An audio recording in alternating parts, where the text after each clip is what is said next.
Hello and welcome to the Golden Octagon MMA channel. My name is Matt and it's Friday, so you know that means we got Change to Cheddar. Change to Cheddar is my Friday post weigh-in fight bet pick show where we try to turn $10 or less into $100 or more. Starting off, we look at the fighters on the scale, see how they look, and then see how they match up at the stare down, see who looks bigger, see if there's anything we did not know coming into the week. Then I give you my opinion on who I think is going to win each fight and any straight bet picks that might be a solid play if that's what you're into. And then ending off the show, I give you a few parlays where we really take our chances in turning some change into some cheddar. So before we get started, if you guys don't mind, please put a thumbs up on the video if you enjoy it. And if you don't enjoy it, put a comment below and let me know why you didn't enjoy it. I would really appreciate that. And then I do videos 3 times a week on this channel. Monday is always some type of UFC card / collection video. Wednesday, I do about an hour and a half podcast, an hour sometimes, with my longtime friend Dorian Rose about MMA, pretty much UFC in general. And then Friday, here it is, maybe Saturday mornings, like depending on when you watch it. But Change to Cheddar, we're here every Friday, or every fight week Friday. We're here for Change to Cheddar, trying to turn our change into some cheddar. So with that being said, if that is something that you are interested in, please subscribe to the channel. Without any further ado, let's get into it. All right, just real quick, just a few things on the stare downs, 5 takeaways. Caitlin Vieira, first one to weigh in. She did have those heavy eyes on her.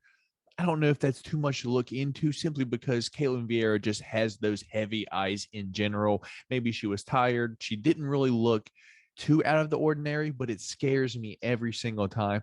Then taking on the 40-year-old Holly Holm. How crazy is this that Holly Holm is 40 years old, but still in the shape that she's in, still doing the damn thing. Moving on down, one other note is Chitty Bang has an 80-inch reach. Please keep that in mind. The dude's arms are massive, so long. Another one, Eurosh Medic. I don't know why he does this. The classic sunglasses. It just freaks me out every time. It's like, what are you hiding under there? It throws me off just a tad at the stare down. He did take them off, but it still just gives you just a little bit of like, come on now. Are you too cool for school or what's up?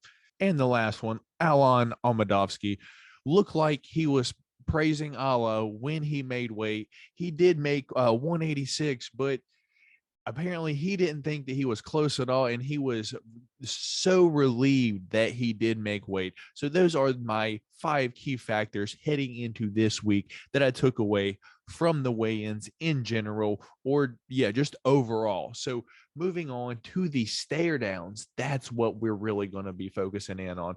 So up first fight of the night, Elise Reed taking on Sam Page Hughes. This is one that I believe the UFC is trying. They tried to give Sam Hughes her walking papers in her last fight, but she ended up getting the decision. I believe this is the one. Elise Reed looked fantastic in her last fight over Poppins McKenna. I am a Poppins McKenna fan, and I had some money on Poppins, and Elise Reed really shut down the show for me. So that being said, I'm on Elise Reed this week over Sam Hughes. Sam Hughes has just looked like definitely super beatable. She does have a slight size advantage, but I just think Elise Reed is just going to have just that wrestling advantage over her. That being said, I'm going Elise Reed probably by decision if that's how you want to go, but the odds aren't really too good. I believe it's like a plus 110 over just Elise Reed, just a straight up minus 155. It's not enough for me to risk it unless you're going to just straight bet it just to get like your money back. Elise Reed by decision. That's the way I'm saying that going. Next fight of the night, Chase the Dream Hooper, one of my favorites, taking on Felipe Colares. This is a tough one for me, and I'm going to try not to be too biased, but at the end of the day, I'm picking Chase Hooper. If you don't tell me, I fully understand why. He is a slight underdog, so it wouldn't be a bad pick. But if you don't tell me, I understand why. I'm just a Chase Hooper fan. Chase Hooper has the size advantage here, a massive size advantage as that. At that, Felipe Colares tends to like to go to the ground, and that's where Chase Hooper also likes to play around that. Chase Hooper pretty much does everything to get the fight to the ground usually. So having someone that is willing to go there with him makes things a lot easier. Chase Hooper by sub, I believe that is going to be the outcome of this fight. If you don't tell me, I fully understand. But Chase Hooper by sub, that's who I am picking. Jonathan Martinez taking on Vince Morales. This is makings to be fight of the night. I am honestly scared to make a bet on this fight because this truly could go either way. Either one of these fighters could knock out the other one. Both put on tremendous pressure, and it is just going to be a slugfest, and I am down for it. I recommend that you don't make any bets on this specific fight, but if you do, good luck. I wish you that you could have a great outcome. Hopefully you can get some cheddar in your pocket betting this fight because your boy is staying away. Gun to my head, I think I'm taking Jonathan Martinez, but he's the favorite, and he just tends to have that gas tank that lasts just a little bit longer, as where Vince Morales tends to maybe fade later on in the fight. But like I said, I would stay away from it altogether. Next fight of the night, Omar Morales taking on Euroshmetic. Euroshmetic comes out like a bat out of hell usually. Remember, he had the sunglasses on, but I believe he usually has the sunglasses on. So I believe I always make this comment like, why does this dude have those fucking sunglasses on? Who knows? Maybe that's just his thing. He's trying to be a Tony Ferguson, but there's only one Tony Ferguson, pal. Give it up. Anyway, Euroshmetic usually comes out like a bat out of hell and usually gets his fighters out of there in the first round. However, Omar Morales is a tough mofo. You're not getting him out of there easy. That being said, I think Omar Morales, if he can last, if he can last through that round one onslaught, I believe he can come on that round 2 and 3. Omar Morales, maybe by a later fight finish, but I'm saying Omar Morales by decision. That's probably the way I'm going to go. Omar Morales straight up, I believe he should probably win this fight. That's how I'm going. Up next, Jailton Almeida taking on Parker Porter, and boy, Parker Porter, he is biggin. So Jailton Almeida is just shredded though. Usually fights at 205. Ended up weighing in, I believe, 224 today. So this dude cuts 20 pounds to fight light heavyweight, taking on Parker Porter that weighed 265, and he is every single bit of 265. I think Jailton Almeida is going to sub him rather easily.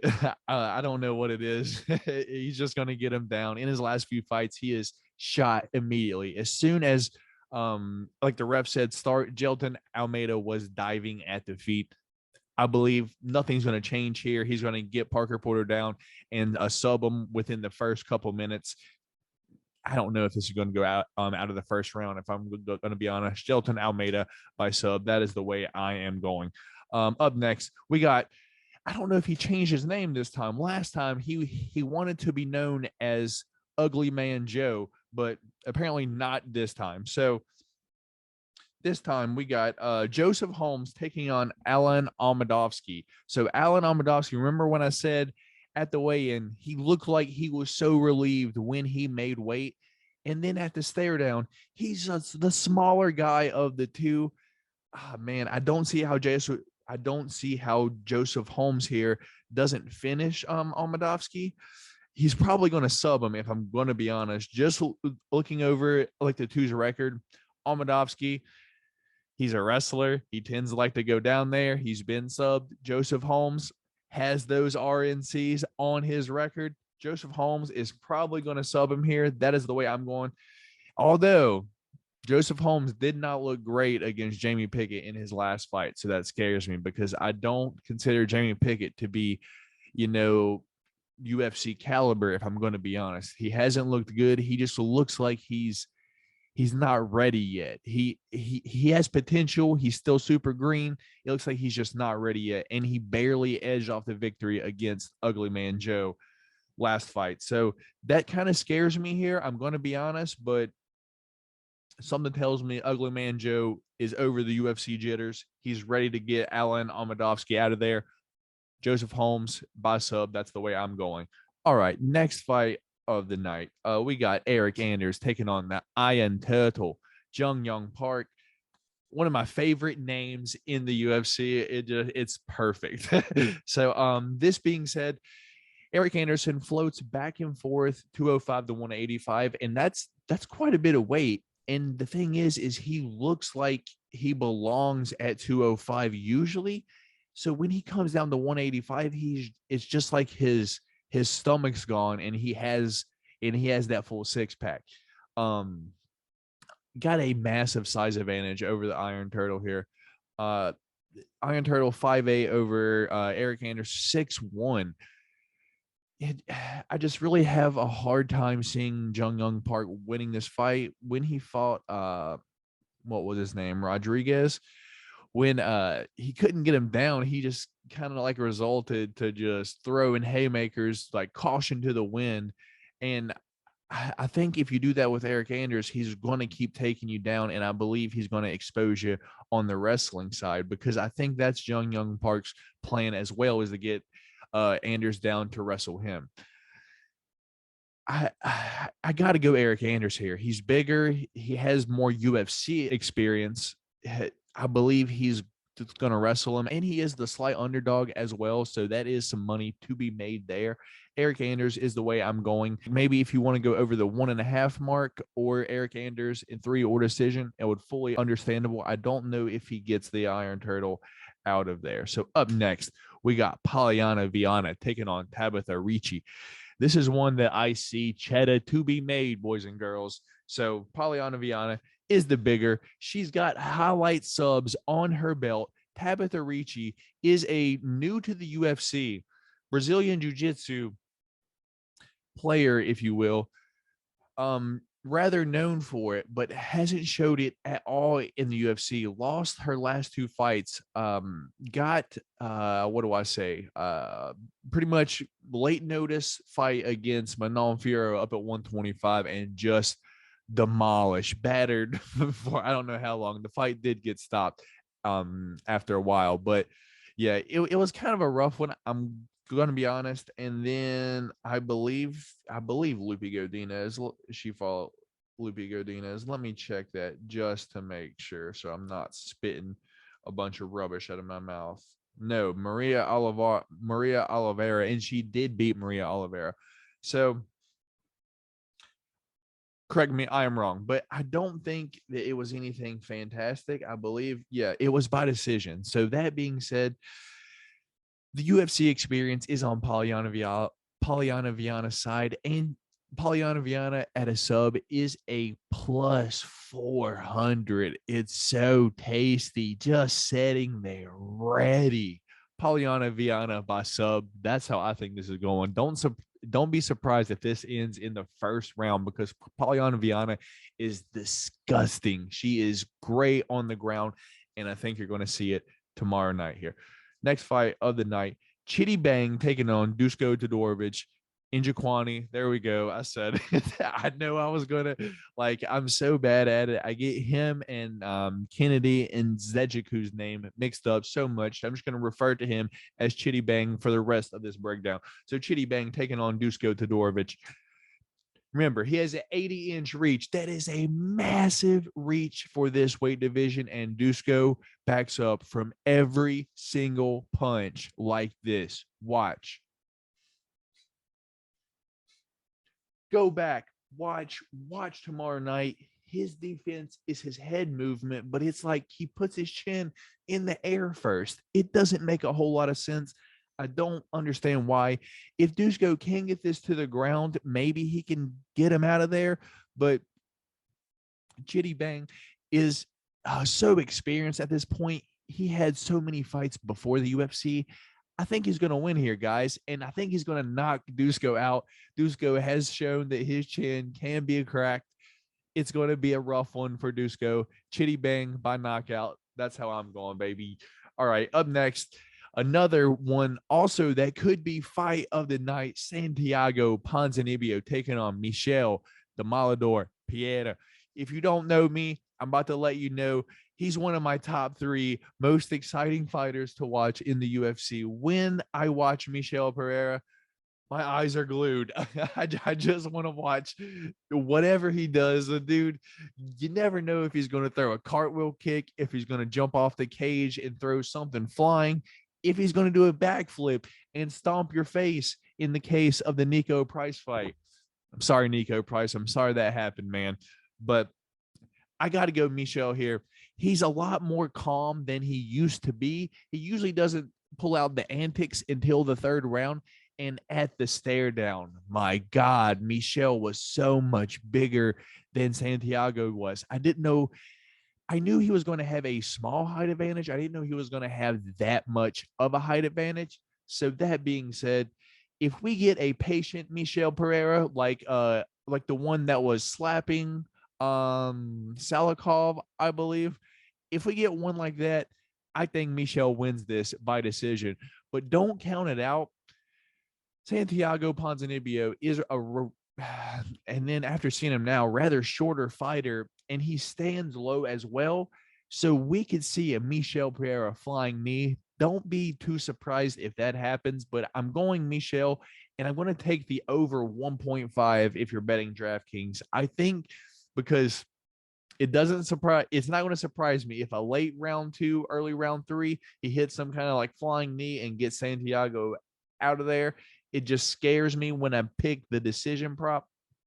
That being said, I'm taking Michel and probably either straight up or the over 1.5. Main fight on the card, Holly, the preacher's daughter, Holm, taking on Caitlin Vieira. How can you bet against Holly Holm? I'm going to be honest. Unless you're a champion, I really don't feel like you're going to beat Holly Holm. She is 40 at this point, so at what point is her age going to catch up with her? She looks in fantastic shape still. She didn't look any different on the scale. Still ripped, still cut, still great energy. Follow her on Instagram. She's still in great spirits all the time. She doesn't look like she's not having fun. She's training all the time. Holly Holm, and how can you not go by decision? I don't think she gets Caitlin Vieira out of there. If Caitlin Vieira did have a path to victory here, I could see her taking Holly Holm down, because if there's one discipline that Holly Holm maybe struggles in is her takedown defense. Great wrestling offense. She's able to get chicks down with ease sometimes, but sometimes she is able to get taken down. And if Caitlin is able to hold her down, that's going to scare me. But I'm taking Holly Holm. I really like the over 2.5 prop here, the Holly Holm and over 2.5, maybe even 3.5, because I do think she wins by decision. But you do got to keep yourself a little bit safe there, because late round 4, round 5, you never know what can happen. Like the inexperienced fighters that maybe haven't gone 5 rounds a whole bunch, maybe they could gas out and they could just kind of, I don't want to say give up, but maybe look for a way out of the fight. So that over 3.5 round and Holly Holm, I like that. So that is who I personally think is going to win each fight. And just a quick preview, something like that. But we're going to get into what you all came for. Change to cheddar. We're talking about our parlays, baby. We're trying to turn some change, $10 or less, into some cheddar, $100 or more. So I got a few parlays for y'all, and I'm going to put them on the screen this week. I did get a few messages last week asking me if I actually made these bets. Of course I made these bets. It's only $10. Please remember, from this point on, from all of my videos before, if you don't have $10 to lose, please don't be betting $10. It's only $10. But if that's all you have, please do not be betting this $10. So that being said, let's get into it. All right, first parlay of the night. It is a 7-pick, a plus 11,531 $2.50 to win $290.79. So if you just want to stick with me, Joseph Holmes to win by finish. Anyway, it doesn't matter. Knockout, submission, or decision or disqualification. That's all that matters. Jelton Almeida to also win in the same fashion, just by finish. Get Parker Porter out of there. That is a minus 280. I know that odds isn't too good, but believe me, he's like a minus 600 favorite. That's probably the safest thing that you're going to get and still feel comfortable. Up next, Pollyanna Viana, straight up. Just in case she doesn't get that sub, we'll get into the sub later on. Up next, Eric Anders in 3 or decision is a plus 250. I really cannot believe that Eric Anders is the underdog this week. So I'm going to take full advantage of that where I can, digging into the props everywhere. Up next, Kennedy and Chitty Bang. I said Kennedy. See, Chitty Bang to win by finish, just straight up. It doesn't matter. Win by any kind of finish. If he knocks Dusko out, or if like Dusko shoots in and even Chitty Bang catches him in a nice guillotine, I'll even take that. Michel Pereira to win and over 1.5. Definitely. Remember, he tends to start the antics in the later half once he knows that he has gas left. And the last fight on that parlay is Holly Holm to win and over 3.5 is a minus 165. So 1, 2, 3, 4, 5, 6, 7. Yes, that is all 7. $2.50 to win you $290 this week. We've got another 7 leg here. So 1, 2, 3, 4, 5, 6, and 7. All right.